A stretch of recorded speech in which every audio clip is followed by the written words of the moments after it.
Is it possible to turn this chuck roast into a ribeye steak? We're gonna test out Sous Vide's capabilities and see if it can turn a cheaper, tougher piece of meat into something more like a ribeye. So the chuck roast is located on the shoulder of the cow. And because that shoulder does a lot of work, it has a lot of connective tissues that hold that muscle together. And if you were to just grill that, those connective tissues haven't had time to break down. So that is why we typically braise a chuck roast, and that is typically how you achieve that fall apart texture. For this cook, we're gonna cook our chuck roast at 131 degrees Fahrenheit, and we are gonna cook this thing for 32 hours. Don't freak out, 32 hours is a long time, but almost the entire 32 hours is hands off. Don't think about it, don't look at it, it's gonna be fine. For the seasoning, I'm keeping it pretty simple. I'm gonna season it generously with salt, garlic powder, and pepper. Because this is such a thick piece of meat, make sure you season every side and season generously.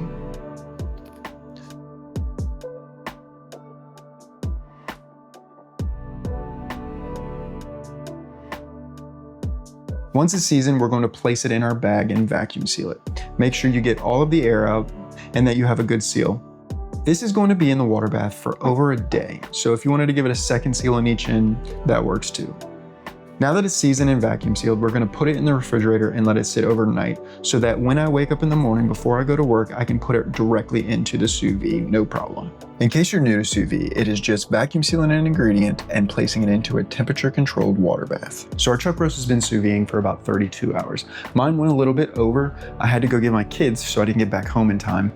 But with sous vide, it's not that big a deal. You have a wider margin for error. So when the chuck roast comes out of the water bath, it's not going to look great. It's gonna be probably a little gray, it's gonna be wet, and it's gonna look just not that appetizing. It's completely normal. The sous vide takes care of the inside, and we're gonna take care of the outside in a really hot pan. Here's a quick tip for you.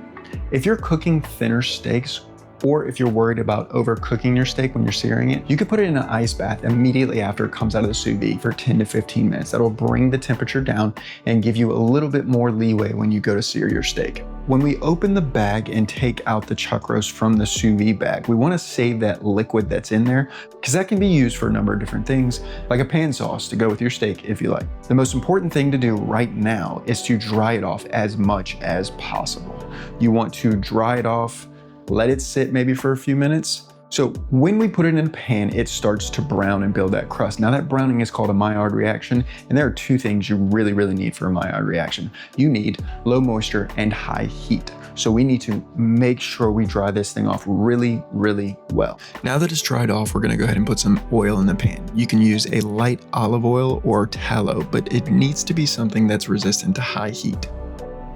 Then we're gonna lay the steak away from us so that we don't splash the oil on ourselves. Then we're gonna let it sit for a few minutes. We're gonna flip it, let it build crust on the other side. Then we're gonna go ahead and flip it again. We're also gonna make sure that we get the edges of the steak. It's a really thick piece of meat, so get some color on those edges. Then we're gonna add our thyme, our garlic, and our butter. I used a whole stick of butter on this one because this is a really big piece of meat. Once the butter gets nice and frothy, we're gonna go ahead and baste the steak. We're just gonna keep basting. We'll go ahead and flip it one more time and baste the other side as well. This piece is really thick, so you can baste it for quite a while. When you're done basting it, you can go ahead and take it out of the pan.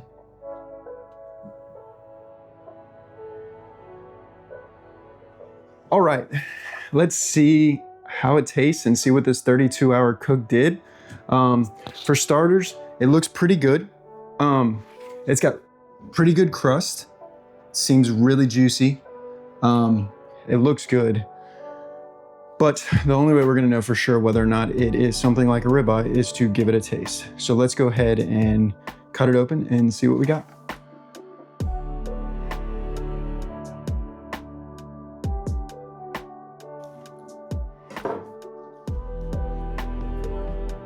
All right, so it is still pink, so we achieved our pinkness, but let's give it a try and see what it tastes like.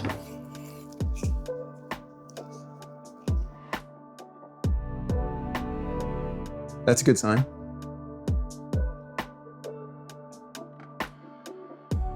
That's really, really good. So as you can see, just pull apart. The texture isn't like a traditional chuck roast where it's just like kind of fall apart. It still has structure and it still has like, it doesn't just fall apart. It's good. It's got great bite. And honestly, it tastes amazing. I'd say this is pretty close to ribeye. Is it the exact same thing? No, but this giant thing I think was 20 bucks and this is gonna feed my family. Yeah, it's really, really good. It worked out great. It's a great cook. I cannot stop eating this. It's just really, really good. The texture is great. The flavor is great. It tastes like steak.